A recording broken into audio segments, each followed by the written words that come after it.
Okay, so like I said in the last entry, I kind of sat down to talk about something completely different, but I got sidetracked with a teaser that was released for something I'm super excited about, being the Justice League Schneider Cut version being released in a couple of weeks. Also being released in a couple of weeks, and this is what I want to talk about now, because I was actually super excited about this. Now, the trailer for this film came out months ago, and that's normally the case, months of, teasing a movie, but usually it's not this long, but of course with everything that's going on in the world, films are getting pushed here and there. This film was originally supposed to come out in February, and it never did, and the trailer released sometime in December, I want to say like beginning to mid-December. It's called Nobody. I don't know if you've seen this trailer yet. I've watched this trailer about a baker's dozen times, like maybe even more than that. Like, I feel like I watch it at least once a day. I feel like I need to watch this at least once a day because it looks like such a good film, not just for the sense of it being like an action, not for the sense of it even being starring Bob Odenkirk, which a lot of people might recognize from Better Call Saul, which is the like cousin show to what's that show that everybody loved on AMC? I was never into it, so I can't remember. But you know what I'm talking about. If you know who Bob Odenkirk is, you'll know what it is I'm talking about. This is very random for him. Not gonna say that he doesn't like look great in it. Breaking Bad, that's what it's called. Just came to me. So he's the lawyer from Breaking Bad. He got his own show, Better Call Saul. Now he's in this very random film. I don't know if he's taken like a Liam Neeson turn where he's getting older and now he's just going to start doing like action films or whatnot. But this looks like such a fun movie, and it looks like a very, I wouldn't even say unique concept, but a very unique take on an overly done concept. And it's just the fact that it's Bob Odenkirk, and it looks like it's kind of going against a lot of conventions we see for films like this. So instead of him being like an assassin or a secret agent, he's something called an auditor, which is like a hitman, and he tries to get out and start a family, and then it catches up with him. But of course, he's also like going through this time in his life where he's trying to keep that inner demon in himself down, and he doesn't like violence or anything like that anymore, but then eventually he kind of just bursts and starts wanting to, take action again and kind of like release like some pent-up energy that he has.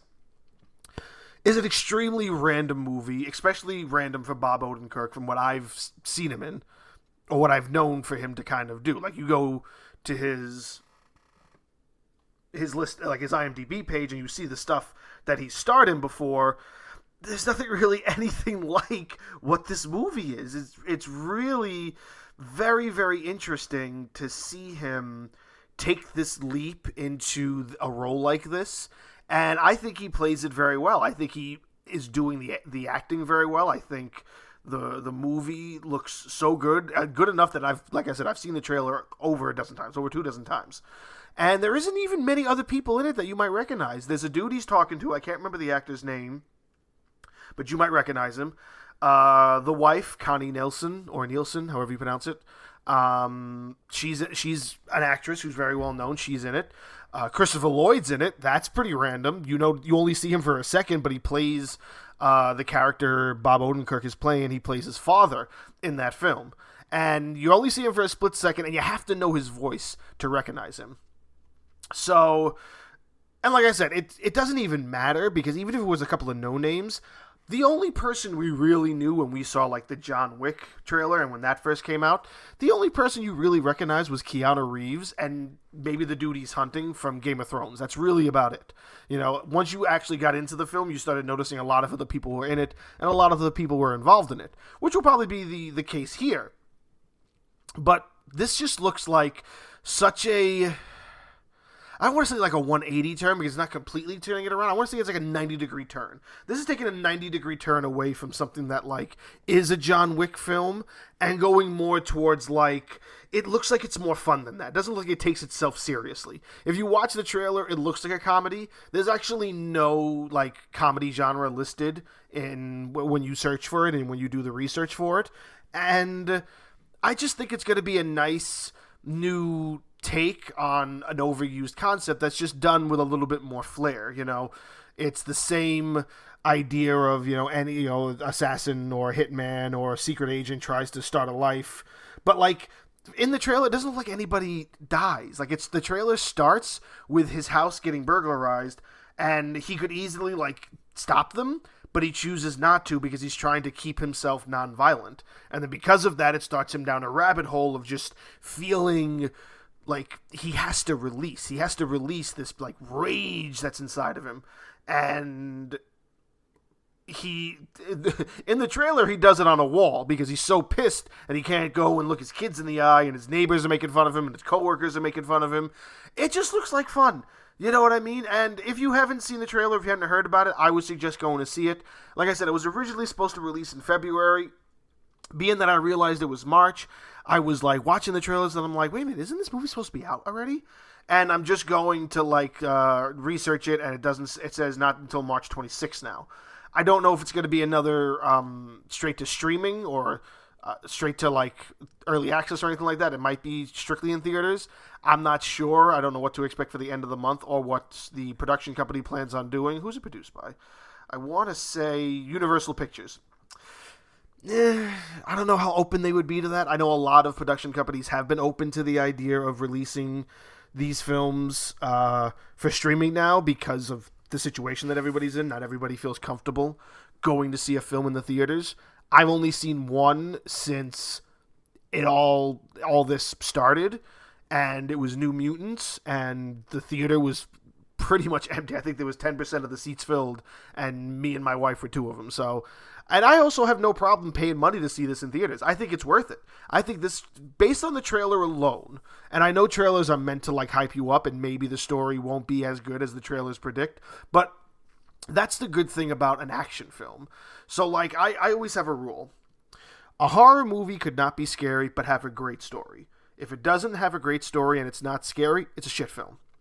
If an action film has a great story and a lot of action, then you're good. That's a top-notch film right there.